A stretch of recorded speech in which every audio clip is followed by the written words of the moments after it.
오늘 말씀은 엘리야 선지자에 대한 내용입니다.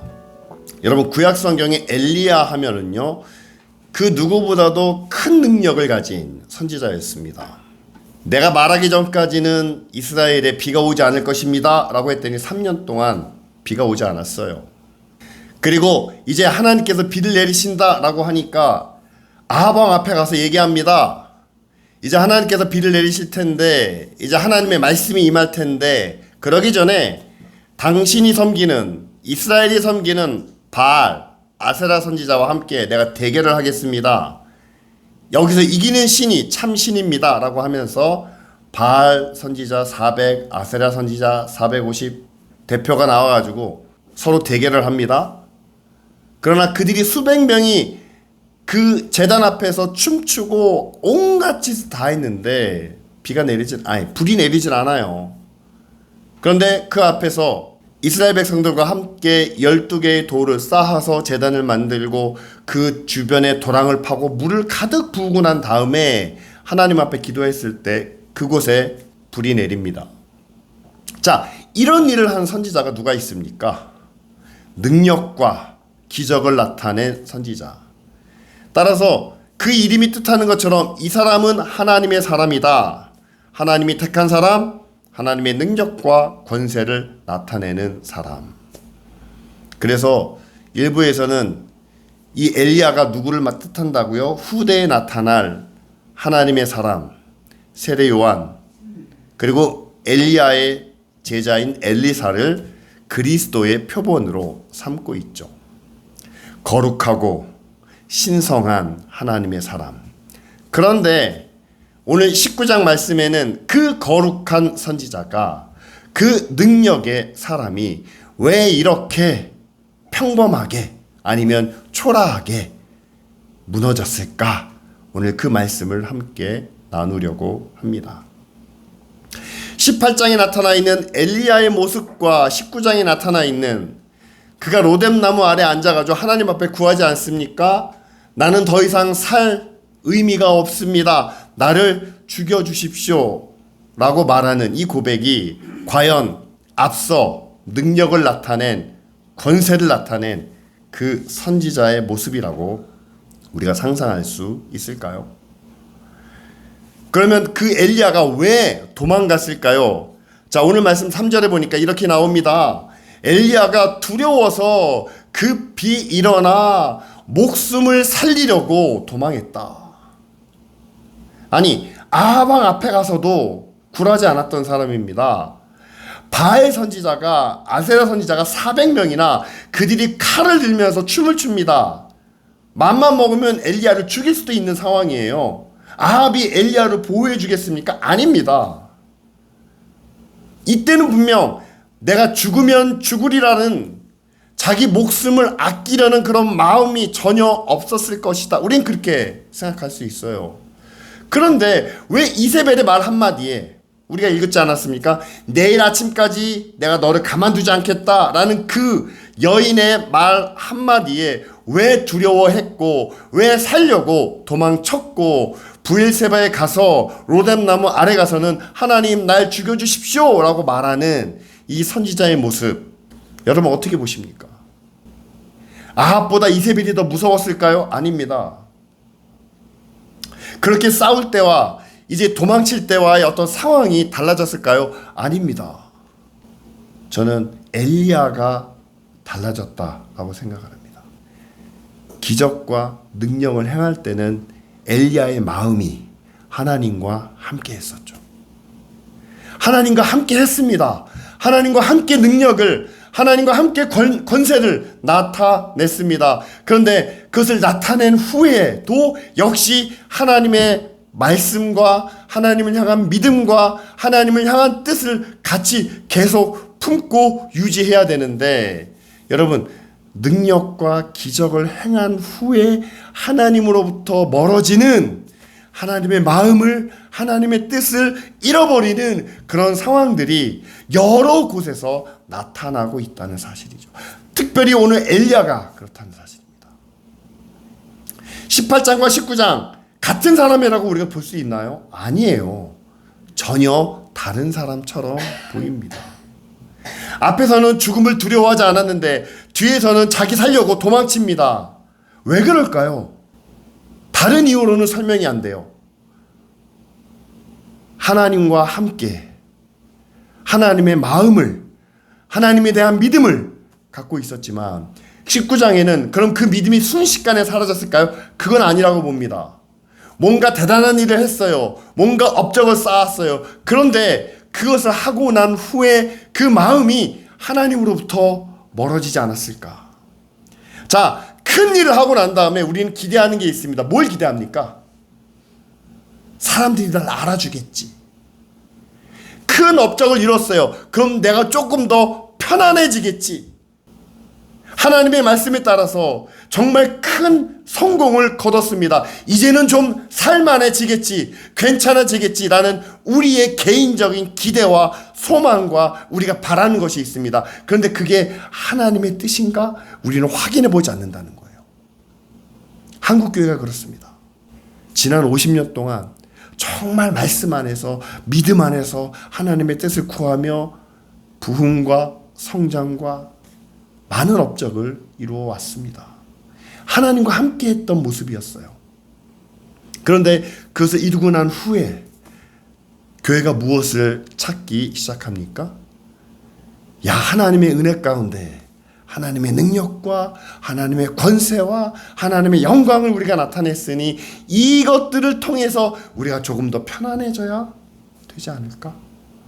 우리도 이것을 통해서 많은 것을 누릴 수 있지 않을까? 아니면 이것들이 이제는 우리의 삶을 조금 더 나은 모습으로 보장해 주지 않을까? 그런데 그것이 한국교회를 향한 하나님의 뜻이고 하나님의 계획이고 하나님의 방향인지 우리는 확인해 보지 않고 우리는 그것을 당연하게 여기고 그것을 구하고 그것을 찾았을 때 결국 교회가 하나님으로부터 멀어지는, 엘리야는 그걸 너무나 솔직하게 표현했습니다. 죽을까봐 두려워 도망쳤다는 사실이죠. 그리고 하나님, 나는 내 조상들보다 더 낫지 않습니다. 이제 나를 데려가 주십시오 라고 고백하는 그런 모습을 보여주고 있습니다. 저는 오늘 말씀이 단순히 엘리야 선지자 개인에게만 해당되는 말씀 아니라고 생각을 해요. 하나님의 사람이라면, 하나님의 능력을 경험했다면, 하나님께서 주시는 영광을 맛봤다면 누구든지 나타날 수 있는 그런 현상입니다. 여러분, 안타깝게도 한국교회 안에 그런 분들이 많이 계시잖아요. 우리가 정말로 이분은 하나님의 능력과 권세로 나타냈다는, 우리가 그렇게 떠받들었던 그런 목사님들이 계십니다. 조영기 목사님도 있고 여러 가지 능력을 나타낸 분들의 이름이 너무 많아요. 근데 그분들의 말로가 어떻게 됐습니까? 이제 아무도 그분들을 하나님의 사람이다 라고 정말 순결하게 거룩하게 여기지 못하는 현실을 우리는 살고 있다라는 사실입니다. 그것은 무엇 때문인가요? 하나님과 함께 할 때는 권세와 능력을 나타냈지만 그러나 그것이 이루어진 후에, 하나의 결과로 나타난 후에 저는 여러분들에게 말씀드리고 싶습니다. 아무리 위대한 사람도요, 아무리 믿음의 사람도요, 사람에 불과합니다. 하나님이 함께 하실 때는 모든 것이 완벽해 보일지 모르지만 그러나 작은 틈새에 아니면 작은 어떤 상황 속에서 하나님의 능력이 그분에게 나타나지 않을 때, 하나님의 영광이 그분에게 나타나지 않을 때는 세상에서 가장 연약하고 부족한 인간의 모습과 다르지 않다라는 사실이에요. 여러분, 실제로 그렇게 우리 주변에 많이 볼 수 있습니다. 정말로 어떤 분이 하나님의 능력과 하나님의 은혜로 크신 영광을 나타냈는데, 큰 역할을 감당했는데 하나님께서 그 사람을, 그분을 거기까지 사용하시는 거예요. 여기까지 하나님께서 사용하기로 하셨습니다. 그러면 그 역할을 이제 다른 사람들에게 물려줄 때가 되었습니다. 자리를 이제 비워주고 자기는 뒤로 물러날 때가 되었습니다. 그런데 하나님은 하나님의 계획을 이 사람에게서 다음 사람으로 옮기시는데 이 사람은 그것을 끝까지 놓고 싶어 하지 않습니다. 여전히 자기는 하나님의 손에 붙들림 바 되었고 하나님의 능력과 하나님의 권세가 자기 안에 있다라고 주장을 합니다. 그런데 여러분, 그런 주장과는 달리 하나님의 영광이, 하나님의 뜻이 떠났을 때 그 사람의 모습이 얼마나 초라하고 비참해지는지 아십니까? 바로 오늘 엘리야가 그와 같다라는 사실이죠. 생각해 보십시오. 죽여달라는 말이 어떻게 선지자의 입에서 나옵니까? 여러분, 제가 여러분들 앞에 여러분 저 죽고 싶습니다 라고 얘기하면 여러분 저에게 뭐라고 그러시겠어요? 목사가 할 말입니까? 그런 얘기잖아요. 지금 엘리야가 그렇다는 거예요. 하나님 앞에 더 이상 살아서 못하겠습니까? 하나님의 사람이 도저히 할 수 없는 그런 이야기죠. 그렇지만 하나님께서는 그런 엘리야를 끝까지 버려두지 않으시고 그를 끝까지 찾아가셨다라는 것이 오늘 본문의 말씀입니다. 그가 이세벨을 피해서 브엘세바까지 갔고 로뎀나무 아래에서 하나님이 정말 듣기 원하시지 않는 나 죽고 싶어요 라는 말을 했을 때 하나님께서 하나님의 사자를 그에게 보내서 그를 깨워서 먹고 마시게 하십니다. 저는 이 모습을 보면서 또 다른 한 사람이 생각이 났어요. 누구냐면요, 선지자 요나입니다. 엘리야는 앞에서 정말 하나님의 뜻대로 하다가 지치고 고나여 지금 로데나무 아래까지 왔어요. 근데 요나는 어떤 사람입니까? 그는 처음부터 하나님의 뜻에 마음이 들지 않았던 사람이에요. 원수인 니느웨로 가서 복음을 전하라. 전 싫습니다 라고 안 갔던 사람입니다. 가라 라고 했는데 저는 안 갑니다 라고 하면서 니느웨가 아닌 반대 방향 다시스로 가는 배를 탔어요. 그 배를 타서 이게 상징적인 의미를 담고 있습니다. 배 밑창에 내려가서 잠을 잤다고 얘기합니다. 그건 무슨 뜻이냐면요, 하늘로부터 가장 먼 곳이 배 밑이잖아요. 그리고 누가 뭐라고 해도 난 아무 일도 안 할 거야 라는 그런 의지가 담긴 게 그겁니다. 잠을 자버리는 거예요. 잠을 자면 아무것도 못 하잖아요. 요나는 의도적으로 하나님의 뜻을 거스렸습니다. 하나님으로부터 멀어지고자 했습니다. 그리고 아무것도 안 하겠다라는 강한 의지를 나타냅니다. 그러니까 하나님께서 어떻게 하십니까? 아무것도 안 할 거야 라고 잠자고 있는 요나를 깨우기 위해서 풍랑을 통해서 배 자체를 뒤집어 버리죠. 배를 흔들어 놓으니까 요나가 일어날 수밖에 없었죠. 엘리야도 마찬가지죠. 엘리야는 의도적이진 않지만 그러나 두려움에 사로잡혀서 도망쳐왔고 로뎀나무 밑에 앉아서 지친 가운데 하나님 앞에 나는 아무것도 못하겠습니다. 죽는 게 낫지 않겠습니까? 라고 말할 때 그가 잠이 들었을 때 하나님께서는 사자를 보내서 그를 어루만지며 그를 깨워 다시 먹고 마신 후에 움직일 수 있도록 그렇게 말씀하고 계시죠. 저는 이 장면을 통해서 하나님은 지금도 우리에게 정말 힘이 없고 정말 나약하고 하나님의 뜻이 하나님의 의의가 무엇인지는 알지만 나는 그렇게 살고 싶지 않습니다. 나는 나의 뜻대로 살고 싶습니다. 라고 의도적으로 거부하고 있는 우리에게까지도 하나님은 찾아오셔서 우리를 만나주시고 우리 이야기를 들어주시고 또한 그 상황 속에서 우리에게 다시 살아갈 수 있는 삶에 대한 하나님의 뜻을, 하나님의 요청을 우리 가운데 허락해 주신다는 사실입니다. 여러분, 어떤 삶을 살고 싶으세요? 여러분, 믿음으로 하나님의 자녀가 되었습니다. 하나님의 자녀가 되었으니까 이제는 하나님의 사랑이, 하나님의 은혜가, 하나님의 권능과 축복이 우리 가운데 주어지지 않겠습니까? 여러분, 그것을 가지고 어떤 삶을 살고 싶으십니까? 우리는 말씀을 통해서 너무 정답만 알고 있어요. 하나님의 뜻대로 살아야죠. 은혜로 가운데 믿음으로 살아야죠. 하나님의 영광이 나타날 수 있도록 그렇게 살아야죠. 이건 정답이에요. 그러나 그런 정답이 아니라 여러분들의 삶 속에서 실제로 여러분들이 원하는 믿음을 가지고 말씀대로 살다가 하나님의 은혜를 경험하면 지금보다 조금 더 나아지지 않겠습니까? 우리가 고난 가운데 기도하면 하나님이 도와주신다고 약속을 하셨으니까 그 도우심을 받아서 우리는 믿지 않는 사람들보다는 조금 더 평안 가운데 살아갈 수 있지 않겠습니까? 우리는 실제적으로 여러 가지 삶의 모습들을 하나님 안에서 또한 믿음 안에서 우리는 생각하고 또한 그것을 바라고 기대하며 살고 있다는 사실이죠. 그러다가 뭔가 내 뜻대로 안 됩니다. 내 의지대로 안 돼요. 오히려 반대로 가고 있는 것 같습니다. 그런데 그것을 살다가 지쳤어요. 힘이 빠졌어요. 아, 이젠 나는 아무것도 할 수 없구나라는 절망 속에 놓이게 됩니다. 요나의 잠자는 모습이 그리고 엘리야의 지쳐있는 모습이 바로 그와 같다는 사실이죠. 그런데 하나님께서는 그때 우리에게 찾아와 주셔서 다시 살아갈 수 있는 그런 힘과 용기를 주신다는 사실입니다. 우리는 하나님 앞에 죽여주세요 라고 기도하지 않습니다. 내가 사는 게 무슨 의미가 있습니까? 라고 우리는 이야기하지 않습니다. 그러나 우리는 이렇게 말할 때가 있어요. 하나님, 우리가 하나님의 자녀인데 우리를 말씀대로 믿음대로 살라고 하시는데 더 이상 못하겠습니다. 왜 우리만 그렇게 살아야 됩니까? 하나님, 그냥 우리를 내버려 두세요. 저 사람들 사는 것처럼 살고 싶습니다.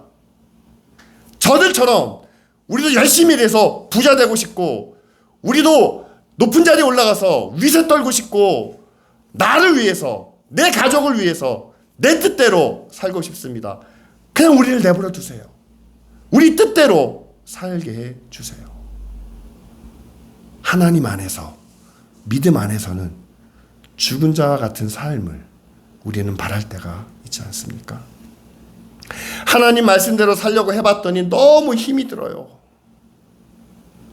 믿음으로 살려고는 했는데 하는 일마다 막힙니다. 되는 게 뭐가 있습니까? 기도하면 하나님께서 들어주신다고 그랬는데 어떻게 내가 원하는 건 하나도 안 되고 다른 사람들 것만 다 이루어 주십니까? 어떻게 이런 가운데 우리가 십자가를 질 수가 있습니까? 어떻게 이런 가운데 우리가 하나님의 영광을, 하나님의 구원을 나타낼 수가 있습니까? 차라리 내가 믿음에 대해서는 하나님의 뜻에 대해서는 죽고 그냥 세상에서 만족하며 살기를 원합니다. 여러분, 우리가 하나님 앞에 그렇게 기도할 때에, 그렇게 구할 때에 하나님께서는 우리를 찾아와 주신다는 말씀이죠. 만약에 우리가 의도적으로 난 이렇게 살지 않을 거야, 나는 내 맘대로 살 거야, 내 뜻대로 살 거야, 하나님이 이렇게 가라고 해도 나는 가지 않을 거야 라고 한다면 요나를 풍랑이는 바다에서 흔들어 놓으시는 것처럼 하나님께서는 저와 여러분들의 삶을 그렇게 흔들어 놓으실 수 있습니다. 잠에서 깨라는 사실이죠. 하나님의 말씀이 어디 있느냐, 하나님의 뜻이 무엇이냐, 우리로 하여금 깨닫게 하시는 그런 하나님의 방법이죠. 그런데 우리가 만약에 엘리야처럼 하려고 했는데 예전에는 영광도 권세도 능력도 나타냈는데 지쳤습니다. 갑자기 두려움이 찾아옵니다. 하나님, 우리가 할 수 있는 게 아무것도 없는 것 같아요. 하나님, 우리가 어떻게 해야 될까요? 그렇게 낙심하여 잠이 든 것처럼 아무것도 못하는 그런 교회와 그러한 성도들과 믿음의 가정을 향해서는 하나님께서 찾아오셔서 우리를 어루만져 주실 줄 믿습니다. 어루만져 주시면서 이 말씀을 주시는 거죠. 먹고 마셔라. 그리고 앞으로 가야 할 길이 많다. 엘리야의 능력은요, 엘리야의 기적은 지금까지 나타난 것으로 충분합니다. 그럼 우리는 그렇게 생각할 수 있어요. 엘리야는 다 하지 않았습니까? 20장에서는 이제 엘리야가 후계자들을 세워요. 그럼 그의 역사는 끝난 거 아닙니까? 아니에요. 아무리 큰 능력을, 아무리 큰 역사를 감당했다 하더라도 하나님께서 말씀하십니다. 아직 가야 할 길이 멀다라는 사실이죠. 저는 한국교회가 요나와 엘리야 사이에 있는 것 같은 그런 느낌이 듭니다. 앞에서도 말씀드린 것처럼 얼마나 큰 능력을, 얼마나 큰 은혜를 경험했습니까? 그런데 그 은혜와 능력 그 이후에 우리가 의도적이든 의도적이지 않든 우리가 우리 자신의 것을 구하기 위해서 우리도 한번 잘 살아보고 싶습니다 라는 마음을 가졌던, 아니면 과거의 영광에 너무 지쳐서 너무 힘들어서 낙심해 있든 간에 우리의 성공에 취해서 한국교회가 또한 한국교회 많은 성도들이 하나님의 뜻으로부터 조금씩 멀어지는 것은 아닌가, 그런 생각이 듭니다. 왜냐하면 교회 안에 하나님의 영광이 조금씩 사라지고 있다는 사실이죠. 거룩하신 하나님, 의로우신 하나님이 교회 안에서 보이지 않는 그런 모습들이 나타납니다. 그러면서 이런 얘기가 들려요. 꼭 하나님의 뜻대로 해야 됩니까? 하나님 없이도 잘 살고 있는 사람들 많지 않습니까? 우리도 우리끼리 한번 성공해 봅시다, 잘해 봅시다 라는 말들이 들려지지 않습니까? 저는 엘리야에게 하나님의 사자가 말씀해 주신 그 미세한 음성이 무엇인지 성경에는 기록되어 있지 않아요. 하지만 저는 지금 우리에게 찾아오시는 하나님께서 우리에게 뭐라고 말씀하실까? 저는 예수님이 제자들에게 주신 말씀을 통해서 우리는 함께 생각해 볼 수 있습니다. 예수님의 기도가 있어요. 요한복음 17장에 나오는. 그러면 그 서두에 이렇게 말씀하십니다. 내가 아버지 안에 있고 아버지가 내 안에 계신 것처럼, 그렇게 우리가 하나 된 것처럼 저들이 내 안에 있고 내가 저들 안에 있어 우리의 영광을, 우리의 모든 것들을 저들도 알게 하여 주시옵소서. 지금 교회에 주님이 찾아오신다면 다시 한번 우리에게 이 말씀을, 이 질문을 하실 것 같습니다. 내가 너희들 안에 있고 너희가 내 안에 있는지. 나는 너희 안에 있고 싶은데 너희도 내 안에 있고 싶은지. 만일 우리가 예수 그리스도 안에 있다면 여러분, 그리스도 예수 안에 있는 그 믿음에는 분명한 증거가 있습니다. 왜냐하면 세상과 그리스도는 분명한 차이가 있기 때문이죠. 그리고 우리의 삶이 하나님 안에 있다면 세상에 속한 삶과는 분명히 다를 수밖에 없습니다. 왜냐하면 빛과 어둠이 다른 것처럼 세상을 바라보는 삶과 하나님을 바라보는 삶은 분명히 다르기 때문이죠. 여러분, 우리는 선지자의 강한 능력과 그들이 성공할 때와 그들이 뭔가 찬란한 빛을 나타낼 때만 기억하려고 합니다. 아니요, 저는 그들이 그런 영광과 권세와 능력을 나타내기 전에 우리와 똑같은 연약하고 부족한 한 인간이라는 사실을 먼저 말씀드리고 싶습니다. 요나도 하나님을 거스렸던 것처럼, 엘리야도 지쳐서 절망 가운데 하나님 죽여주십시오 라고 말했던 것처럼, 여러분, 우리도 힘들 때는, 우리도 정말 마음이 낙심하고 마음이 상할 때는 요나처럼 하나님 앞에서 땡깡을 부릴 때도 있다라는 사실이죠. 근데 하나님은 결코 우리를 버리지 않으시고 다시 찾아와 주시는 줄 믿습니다. 그리고 우리를 잘 어루만지신 후에 우리에게 먹을 것을 힘내도록 우리에게 모든 것을 허락하신 후에 우리에게 이렇게 말씀하실 줄 믿습니다. 내가 너희 안에 있는 것처럼 너희도 내 안에 있기를 원한다.